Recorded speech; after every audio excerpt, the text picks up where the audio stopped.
The final graphic was Embiid, Jalen Brown, Bam, Julius, Drew Holiday, DeMar, and Tyrese Halliburton. Like, I wouldn't be upset if I had Harden over DeRozan just because of what Philly's doing right now. In my opinion, like, I get why Drew Holiday's in.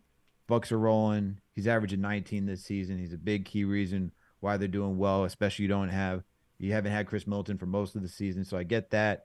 Halliburton's been key for the Pacers. Obviously, Embiid's got to be there. Brown, Adebayo, Randall. I'm looking at DeRozan, man, if I'm being honest with you. I'm looking at DeRozan.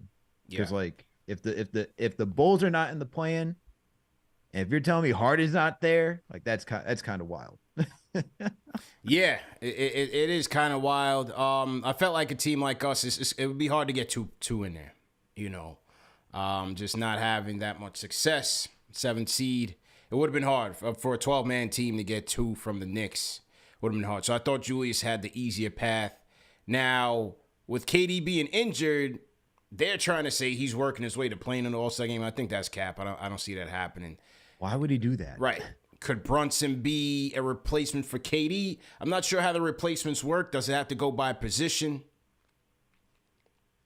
Or, you know, do the coaches just select an alternate?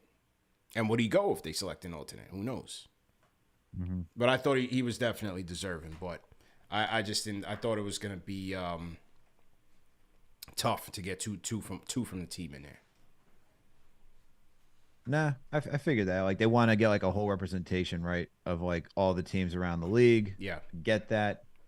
But, man, it's rough seeing a guy who's, as soon as he came to the Knicks, he's continuing to ball out like he did in Dallas, especially with the way we saw in the playoffs. He's been a key factor for why the Knicks have been winning. It's just hard for those 2 reasons alone to say that he's not an all-star. I get that the guard position is stacked in the East. But once again, I go back to, if you're looking for guys who played a lot of minutes and who are part of winning, how do you have DeRozan over Brunson? I can accept Harden because where Philly is. But if you're going to put DeRozan there, I feel like it should have been Brunson. Fair enough, man. Let's go to the phones here with the people. Got to say, let's go to Australia, Al. My guy John in Australia wants to talk about the All-Star reserves. John, how you feeling, man? Good, fellas. How are you? Good, man. What's going on? No, just you guys pretty much touched on what on the reserves already. Just with Brunson not being there, and like the last 2 games, pretty much just show he should be he should be there. But who would you questioned DeRozan, but yeah, it's pretty stacked with the guards. But who would you actually choose to replace for Brunson? With anyone, actually, not just the guards. What do you mean? Who would we say that again? Oh, who would you replace Brunson with? Who would you replace one of the reserves with for Brunson? Oh, we were saying DeRozan. We were saying DeRozan. Okay. Yeah. We were saying DeRozan. Yeah, because And truth be told, the way this game has been so watered down, the All-Star game has been irrelevant for 10 years. The way this thing's been so watered down, you could afford to expand the rosters to 15 people. Half these guys is over there chucking half-court alley-oops the whole time. They don't even care. You know, let a guy like Brunson get in there and start cooking somebody up. You know, cook LeBron up or something. Cook up Luka. You know, we want to see that. Yeah. Move it to 15 people. Yeah. Hey, what's funny as well, the TNT crew, that's, I know they there's always a lot of flack from them with us. They all agreed unanimously that Brunson should be there.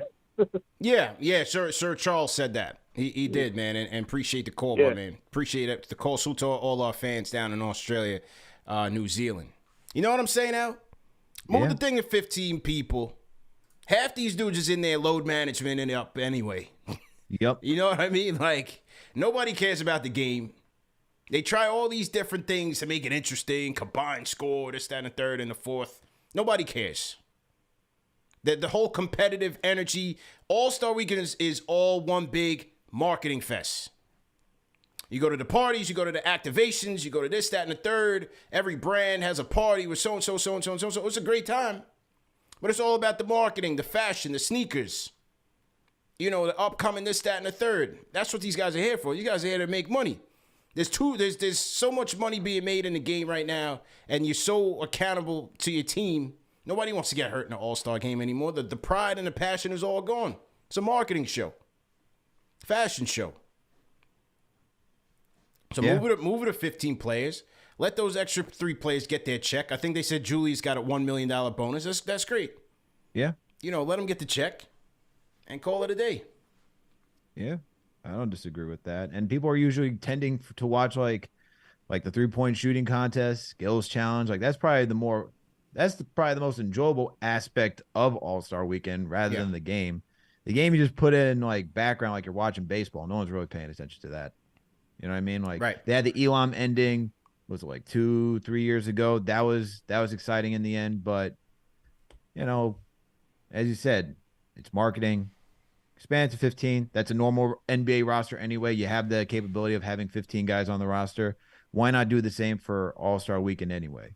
Especially since if we're so worried about load management, 82-game season, we want guys to show up and participate. Why not extend the roster, have them play fewer minutes, so that way you keep your product, you know, if you're the NBA, you keep your product at its best. By the way, just check the standings. The Bulls are now in 10th because the Pacers have been failing without Halliburton for a while, and now the Bulls are in 10th. So still, I'm going to stick with my point. DeRozan should not be there. That team is not meant to be there. that Pacers tank has been formidable, man. They're looking kind of promising in the Victor sweepstakes right now. They're coming back to the pack. Shout out the Pistons got a stranglehold on that. I don't know about that. You never know. You never know, man. I mean, you look at how the Pelicans got Zion. It was that kind of situation where you had like, a bad year, but like not a terrible year, and you're able to jump up in the lottery like 6 spots. You just never know with the lottery, man. You never know.